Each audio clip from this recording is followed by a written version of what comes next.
What's going on, everybody? It's Salvaje. So here are the best melee weapons in year 2 birthday llamas, and I'm going to be showing you guys gameplay examples of these weapons so that you guys can see how they work in Save the World. I'm going to be telling you guys what are some of my recommended perks for these weapons and giving you guys a brief description on why these weapons are pretty good. As always, a like on the video is appreciated. These videos do take time, and I want these videos to get out there so that players are informed on what are some of the best melee weapons in birthday llamas. And of course, feel free to use my creator code. Alright, so the number one item that you want from year 2 birthday llamas, as well as the number one melee weapon that you want from birthday llamas, is the Spectral Blade. This is the best melee weapon in the entire game and the best sword in the entire game, and that's not really an opinion, that's a fact. Long story short, the Spectral Blade specializes on a ton of damage. It can dish out really good and consistent damage even if it's not fully perked up and you have somewhat of a decent build when it comes down to your hero loadout.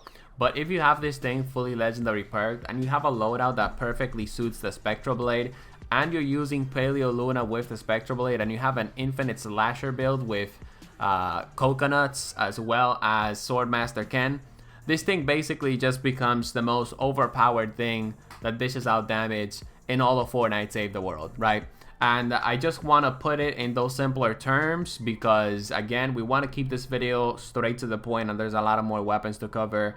But long story short, guys, the Spectral Blade is the best sword, the best melee weapon in the entire game because of the consistent damage that it's able to provide and the utility that it also has with its secondary attack. The secondary attack of the Spectral Blade basically makes it so that you can teleport to nearby targets, and sometimes you can even take out multiple targets at once with that attack. This basically also leads that if you have a build that specializes on the Spectral Blade, you can watch an entire spawn by yourself at the level 140 plus missions. That's how powerful this weapon is. If you know how to use it, it is a complete devastating nightmare. So absolutely make sure that you get your hands on the Spectral Blade.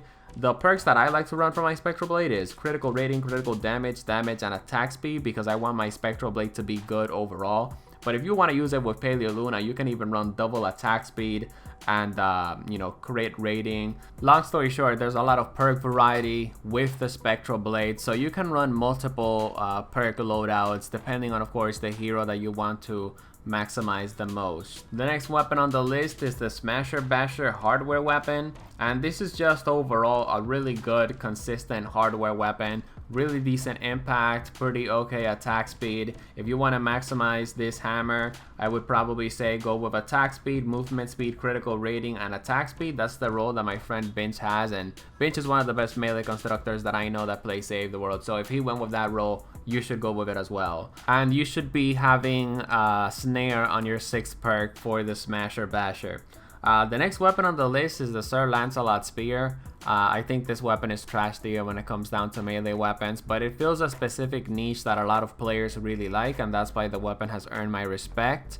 Long story short, I just feel like the Sir Lancelot just feels really clumsy, and it just takes way too much to actually take care of a lot of crowds of Husk with the Sir Lancelot compared to something that I like using like the Spectral Blade or the Steam Thrasher or even things like the Lead Sled. But the Sir Lancelot is a really good melee weapon that fills a specific niche when it comes down to pushing mini bosses away. I believe it also stops smasher charges, and the weapon has earned my respect, so that's why I made it to the list.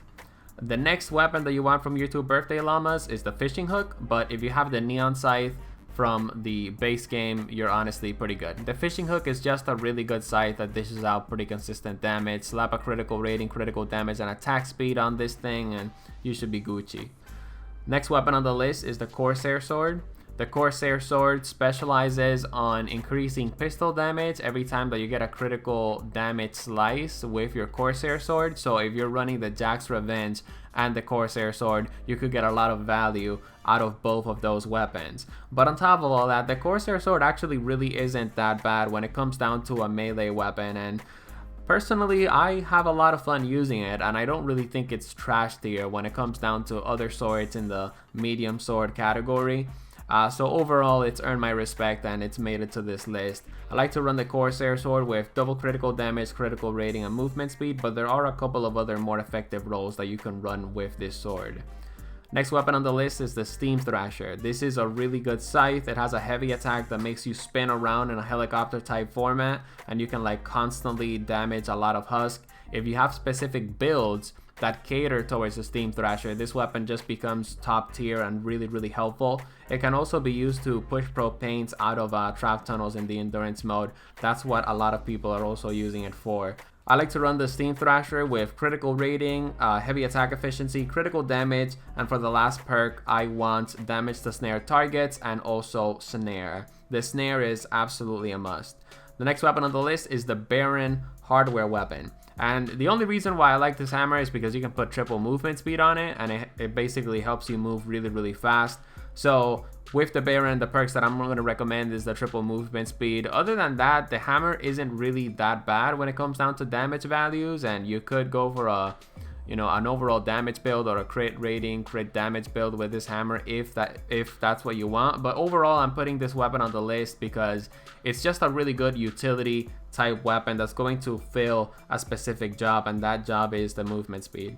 Next weapon on the list is the Sled. This is by far the best hardware weapon in the entire game. I've never really met a constructor that has told me, you know, oh, X weapon is better than the Sled. Although, if you put, I believe, 2 attack speed perks on the Smasher Basher, it can be as effective or even more effective than the Sled. That's what some players have also told me. But long story short, the Sled is really good. It has the utility of a leap attack. It will basically help you go from one target to the next easier. The Sled also has really good impact, and every time that it hits a target or so, I believe the swing speed increases, which makes it a really good hardware weapon again for constructors. And I like to run the Sled with critical rating, heavy attack efficiency, critical damage, and damage to miss monsters.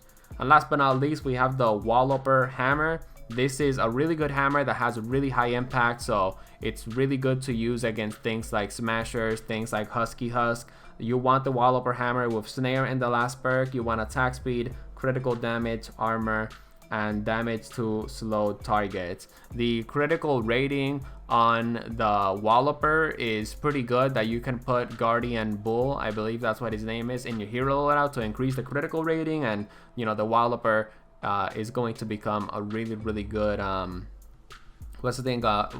really good hardware weapon when it comes down to landing critical damage shots.